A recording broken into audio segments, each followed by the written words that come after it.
अस्सलामुअलैकुम वरहमतुल्लाहि वबरकातुहू। आज मैं आप लोगों के साथ में कोई भी रेसिपी की वीडियो नहीं लेकर आई हूँ।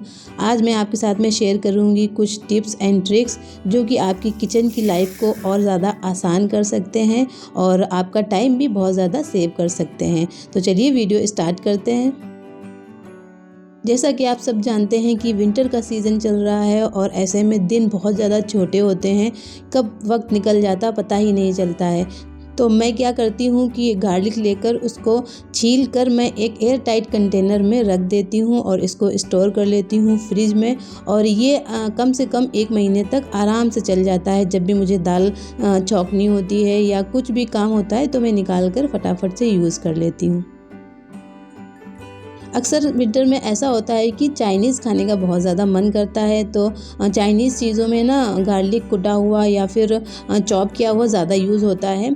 तो मैं क्या करती हूँ, गार्लिक लेकर उसको छील कर ग्राइंडिंग जार में डालकर दरदरा सा चॉप कर लेती हूँ। आप चॉपर में भी इसे चॉप कर सकते हैं, लेकिन इसमें अच्छे से हो जाता है। तो मैंने यहाँ पे देखिए इसको चॉप कर लिया है दरदरा सा, और अब मैं इसको एक एयर टाइट जार में रख कर और फ्रीज़र में रख दूँगी 1 महीने के लिए। आराम से ये चल जाता है, बिल्कुल भी ख़राब नहीं होता है और कलर भी नहीं चेंज होता है।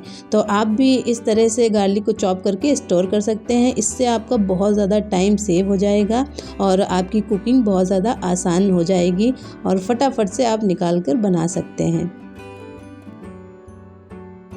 विंटर का सीज़न का जिक्र चल रहा हो और चाय का नाम ना आए तो ऐसा हो ही नहीं सकता है। और अदरक वाली चाय के तो बहुत ज़्यादा बेनिफिट भी हैं और अच्छी भी लगती है। तो अदरक वाली चाय बनाने के लिए पहले अदरक लो, फिर उसको छील कर वॉश करके कूटो, फिर चाय में डालो, तो इससे बहुत ज़्यादा टाइम लगता है। तो मैं क्या करती हूँ, अदरक को अच्छे से वॉश कर लेती हूँ, फिर इसको ड्राई कर लेती हूँ और इसको बारीक बारीक सा काट कर एक ग्राइंडिंग जार में डाल देती हूँ। और इसके साथ में मैं 2 टेबल स्पून के करीब इलायची, हरी इलायची भी ऐड कर देती हूँ और इसको दरदरा सा चॉप कर लेती हूँ। इस तरह से मैं इसको चॉप कर लेती हूँ और इसको ना आप फ्रिज में भी स्टोर कर सकते हैं, लेकिन मैं फ्रीज़र में प्रेफर करती हूँ इसको स्टोर करना। तो मैं क्या करती हूँ, आइस क्यूब ट्रे जो होती है ना, उसमें इसको रख देती हूँ, जितनी हमें क्वांटिटी चाहिए होती है उतनी।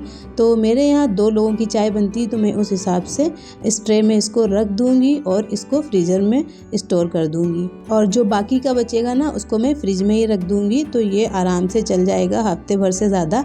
और ये देखिए ये अच्छे से अब जम चुके हैं, तो मैं इसे किसी एयर टाइट कंटेनर में करके फ्रीज़र में स्टोर कर लूँगी। विंटर के सीज़न में ना दही का बहुत कम यूज़ होता है, तो ये क्या होता है, रखे रखे खट्टा हो जाता है। और दही खट्टा हो जाता है तो फिर ये ना खाया जाता है और ना ही इसे हम किसी ग्रेवी में यूज़ कर सकते हैं, क्योंकि वो बहुत ज़्यादा खट्टी हो जाएगी। तो मैं क्या करती हूँ, इसको एक ऐसे स्ट्रेनर में रख कर इसका सारा पानी निकाल देती हूँ।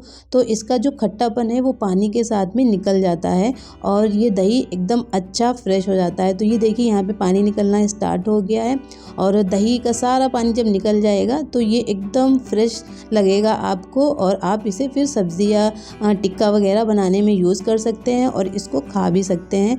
तो ये देखिए दही एकदम गाढ़ा गाढ़ा से बनकर तैयार हो गया है और ये ट्रिक ना बहुत ही ज़्यादा हेल्पफुल होती है। खट्टा दही है तो आप बेशक उसे नहीं खा सकते, तो इस तरह से आप इसे यूज़ कर सकते हैं। आजकल ना हरा धनिया मार्केट में बहुत ज़्यादा आता है और बहुत ही सस्ता मिल जाता है। ये पूरी एक गड्डी 10 रुपए की थी। आप सोचिए कितनी ज़्यादा सस्ती होती है। तो ऐसे में हम क्या करें कि धनिया को स्टोर कैसे करें। तो आपको पहले इसे अच्छे से वॉश कर लेना है, फिर इसे सूखने के लिए रख देना है और इसको बीच से आपको कट करना है। जहाँ पर इसके मोटे मोटे से डंठल होते हैं वहाँ पर से आपको इसको कट करके फिर बाकी के जो पत्ते हैं उसको बारीक बारीक सा चॉप कर लेना है, एकदम बारीक सा। जब ये पूरा चॉप हो जाएगा तो आपको इसे थोड़ी देर के लिए और सूखने के लिए रख देना है, ताकि इसका सारा पानी निकल जाए।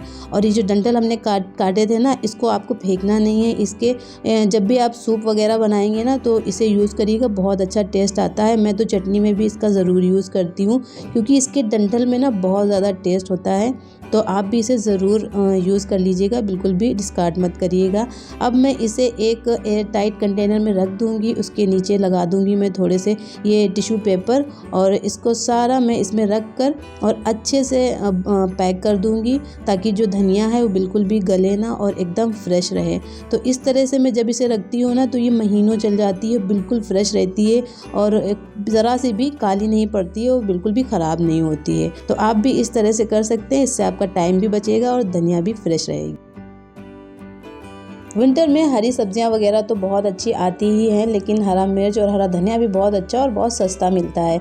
तो मैं भी यहाँ पर ढेर सारे हरे मिर्च लेकर आई थी और इन्हें अच्छे से वॉश कर लिया था। फिर मैंने इसे किचन टॉवल पर रख दिया था सूखने के लिए। जब ये अच्छे से सूख गए थे तो मैंने इसके सारे डंठल तोड़ दिए और इसको एक साइड में रख दिया। फिर मैंने एक कंटेनर में टिश्यू पेपर रखा और उसके ऊपर मैंने सारे मिर्चें रख दिए और इसको टिश्यू पेपर से ही कवर कर दिया। डंठल अगर आप नहीं तोड़ेंगे तो इसका ख़राब होने का चांस ज़्यादा रहता है, इसलिए जब भी आप स्टोर करें तो इनके डंठल तोड़कर ही स्टोर करें। अब मैं इसको फ्रिज में स्टोर कर दूंगी और ये आराम से चलेंगे। जैसा कि मैंने बताया कि विंटर के सीज़न में हरा धनिया बहुत सस्ता मिलता है, तो मैं यहाँ पर और ढेर सारा हरा धनिया लेकर आई थी और इसको मैंने अच्छे से वॉश कर लिया था और सूखने के लिए रख दिया था और इसको मैंने पंखे के नीचे रख के सुखा लिया था अच्छे से। अब इसमें देख लूँगी अगर कहीं पर कोई भी गला हुआ पत्ता या कुछ भी लगा हुआ गंदगी है तो उसको साफ़ कर दूँगी और इसके सारे ये डंठल तोड़ दूँगी मैं और एक साइड में रख दूँगी। और ये जो छोटे छोटे से धनिए के पत्ते होते हैं ना, जो अंदर की तरफ होते हैं, इसको ज़रूर आप निकाल लीजिएगा, इसमें बहुत अच्छी खुशबू होती है। और अक्सर ऐसा होता है कि लोग इसके डंठल तोड़कर अलग कर देते हैं, साथ में ये पत्ते भी उसके चले जाते हैं, जो कि खुशबू इसके पत्तों में बहुत ज़्यादा होती है, छोटे छोटे से जो पत्ते होते हैं। तो अब मैं सारी धनिया को बारीक बारीक सा चॉप कर लूँगी, एकदम बारीक सा आपको इसको चॉप करना है। और चॉप करने के बाद में इसको सूखने के लिए रख दूँगी मैं। आप चाहें तो इसे एक किचन टॉवल पे करके धूप में भी सुखा सकते हैं, लेकिन जैसा कि ठंड का मौसम चल रहा है, धूप निकलती ही नहीं है, कोहरा रहता है पूरा दिन, तो मैंने इसको ओवन में कम से कम 10 से 15 मिनट के लिए रख कर इसको ड्राई कर लिया था और ये बहुत अच्छे से ड्राई हो चुका था। ये देखिए, आप इसकी आवाज़ सुन सकते हैं कितना ज़्यादा क्रिस्पी और कुरकुरा सूख कर तैयार हुआ है ये। तो आप इसे धूप में भी रख कर सुखा सकते हैं, लेकिन धूप अच्छी होनी चाहिए तो ये जल्दी से सूख जाएगा, वरना आप पंखे के नीचे भी इसे सुखा सकते हैं। तो अब मैं इसको एक एयर टाइट कंटेनर में रख कर स्टोर कर लूँगी। आप इसे फ्रिज में या फिर फ्रिज के बाहर भी स्टोर कर सकते हैं, आराम से 5 से 6 महीने के लिए चल जाएगा, बिल्कुल भी ख़राब नहीं होगा। और अगर आप फ्रिज में रखेंगे तो ये कम से कम 1 साल तक आराम से चलेगा और आप इसे यूज़ कर सकते हैं।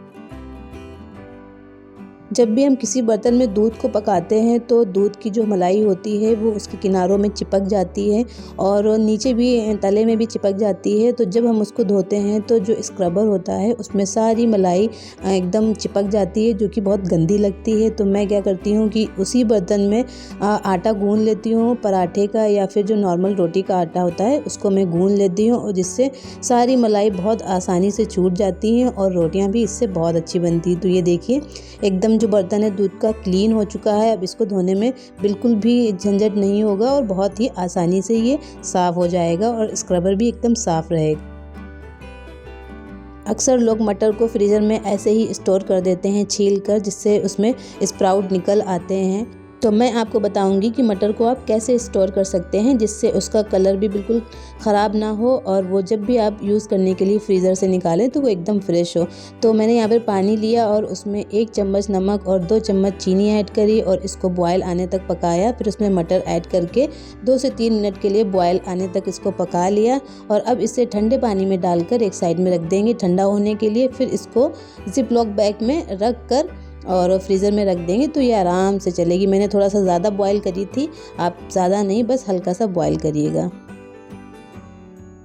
विंटर के सीज़न में शकरकंद तो सबके घरों में आती ही होंगी, लेकिन अक्सर लोगों को उबली हुई शकरकंद से ज़्यादा भुनी हुई पसंद होती हैं। लेकिन चूल्हा वगैरह होता नहीं है, कोयला वगैरह, तो वो कैसे भूने, तो मैं आपको बताऊंगी कि आप कैसे गैस के ऊपर ही शकरकंद को भून सकते हैं और वो भी बिल्कुल ये चूल्हे वाला, मतलब कि कोयले वाला टेस्ट देगी, इतनी अच्छी भूनकर तैयार होती हैं। तो सबसे पहले एक कुकर में आपको बिल्कुल थोड़ा सा पानी लेना है, 1/4 कप के बराबर मैंने पानी लिया। उसके ऊपर आपको ऐसा स्टैंड रखना है और शकरकंद को रख के आपको 1 से 2 सीटियाँ आने तक बॉयल कर लेना है।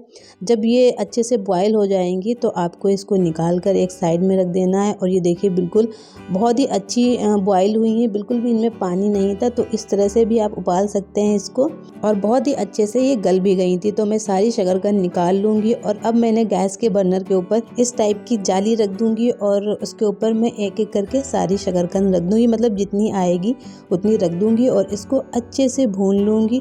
जब इसके ऊपर ये मार्क्स आने लगेंगे तो ये अच्छे से मतलब भुन चुकी है। बहुत ज़्यादा नहीं भूनना है क्योंकि पहले से ही वो गली हुई है, बस इसको थोड़ा थोड़ा सा आपको भून लेना है। और अब इसे एक साइड में निकाल कर रख देंगे एक प्लेट में।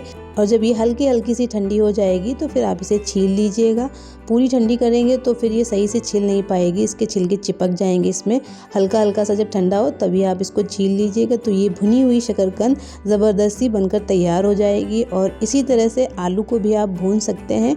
तो बहुत ही कम टाइम में आपकी भुनी हुई शकरकंद तैयार है, वो भी गैस के ऊपर। तो उम्मीद करती हूँ आपको मेरी ये टिप्स एंड ट्रिक्स अच्छी लगी होंगी, जिससे आपका किचन का टाइम बहुत ज़्यादा सेव होगा और बहुत ही मेहनत से आप बच जाएंगे। तो अगर आपको ये वीडियो ज़रा सी भी हेल्पफुल लगी हो तो इस वीडियो को लाइक करें और मुझे कमेंट करके बताएं, और मेरे चैनल वाया माई किचन को सब्सक्राइब करें। मिलती हूँ नेक्स्ट वीडियो में। अल्लाह हाफिज़।